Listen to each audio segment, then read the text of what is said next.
his major in international affairs. He joined the CIA when graduated in 1951. I teased Put that it was well known that probably 50% of the graduating class joined the CIA. He vehemently denied it. There were only 35 of us. I figured out that 35 came out to a mere 3% of the graduating class. The other 97% probably went to Goldman Sachs. We all have hobbies, and Put's is adventure travel. He has resided in or visited 117 countries. His most recent trip was from Building 11 to Building 10. My earlier career, and I'd recently come back from such places as all over Pakistan and Yemen and Lebanon and Syria and so on. And one of them said, "Isn't it curious? Wherever Putney goes in the world, war breaks out shortly thereafter." General Motors. Of course, Vietnam is not small. It stretches from Maine to Florida, and now has well over 90 million people. I think when the French War ended anyway, the American War, I think the population was 35, 36. There was, after the Americans left, there was an explosion of babies in Vietnam. When Washington was considering going to fight in Vietnam, of any commitment to paying attention to Vietnamese history, even in the 6 or 8 months that I was trained before going to Saigon, I don't remember any history being taught about these people that I was going to be dealing with. And likewise, not anything about Ho Chi Minh. And he was he was inspired by FDR, because FDR was a staunch anti-colonialist and believer in Woodrow Wilson's doctrine of self-determination.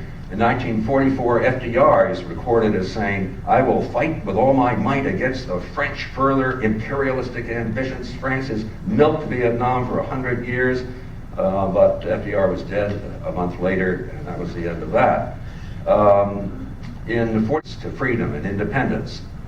In the 60s and 70s, it was of that OSS team, Frank White. And Frank just told me that Ho repeatedly expressed confidence that America would live up to the Wilson Roosevelt principles of self-determination. And that Ho's little traveling library contained the Declaration of Independence, the Revolution, the Bill of Rights, the Constitution, that Ho's independence movement would be based on the American Revolution. In August 45, a few weeks after Hiroshima, and Japan's surrender, Ho was carried in from the jungle to declare freedom in Hanoi. And he was disease-ridden and in khaki tunic and rubber sandals. I mean, anybody ever looked like a peasant? But he got up there and spoke to a large crowd. And he said here to them, "I would welcome 1 million American soldiers, but no French." And Japan, the occupier since 41, was delighted to turn over the country to the Vietnamese, because after all, Japan always professed that they were taking over all of Asia to rid it of those European colonialists. So they were happy to make the transition. Ho spoke to the crowd with these words: "All people are created equal. They are endowed by their Creator with certain inalienable rights, among these life, liberty, and the pursuit of happiness." Yes, the OSS guy did help him with the speech. That's true. And General Jacques, in his talk, said America is a good friend because it is a democracy without territorial ambitions. I'll mention in passing here, because you all saw Jacques' obits 2 months ago in the papers. He died at 102, and it has to go down as one of the several greatest generals of the century, in his ability to accomplish Dien Bien Phu, to defeat the entire French army and to defeat the entire American military force, and still remains such a wonderful guy. You know, McNamara, when he finished his book, the first trip he made was there, spent days with Jacques just talking about the old days together and all the mistakes that McNamara made. in his confessional, and loads of other journalists would love to visit him. He'd love to meet any American. I won't say any American, but a ton of Americans did have that opportunity in the 90s, particularly to meet with him. In recent years, he was not fit for that, but he died a couple of months ago. I've always admired that man a great deal. Ho said about building up his own government in 1946. Moscow never even sent a cable, never sent an envoy or any communication at all. Moscow was focusing on Europe, and Mao's victory was 4 years away.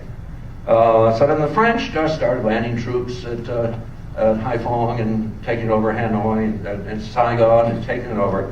And the problem was that Truman, just brand new to the job, was being hammered by de Gaulle that, donnez-moi l'Indochine, and or I won't cooperate in building the European Defense Alliance.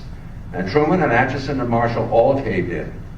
And so in '47, France landed troops at Haiphong, and Ho Chi Minh headed out the hills with his forces, and so the French were back in charge. And we started funding the French war, and in the 50s we were paid 80% of that entire French effort, leading to the defeat at Dien Bien Phu.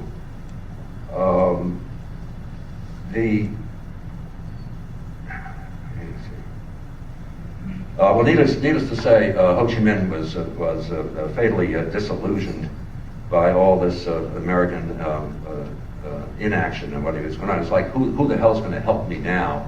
And of course, that ended up being the Soviet Union and China. But we had a great opportunity there, over many opportunities at that time. So I joined the Vietnam desk. Washington thought the odds of saving Vietnam were near zero. Nobody was thinking of war. I mean, Eisenhower had said, don't ever get involved in a land war. His last speech to the American people, don't ever get involved in a land war in Asia. And he personally told JFK the same thing. France lost 80,000 dead in that French war. And as a ratio of the population, that's 200,000 Americans. And France still had the Algerian War, just as you should have, that's what you and that's our home. Anne had been, at the moment we arrived, teaching English to the military that were carefully selected by our advisory troops there. There's our son and Aunt Pai in the house. There we are upstairs where we used to entertain mostly.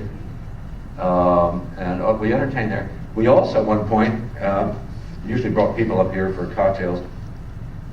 But we were the first, early on, to have the first record of My Fair Lady.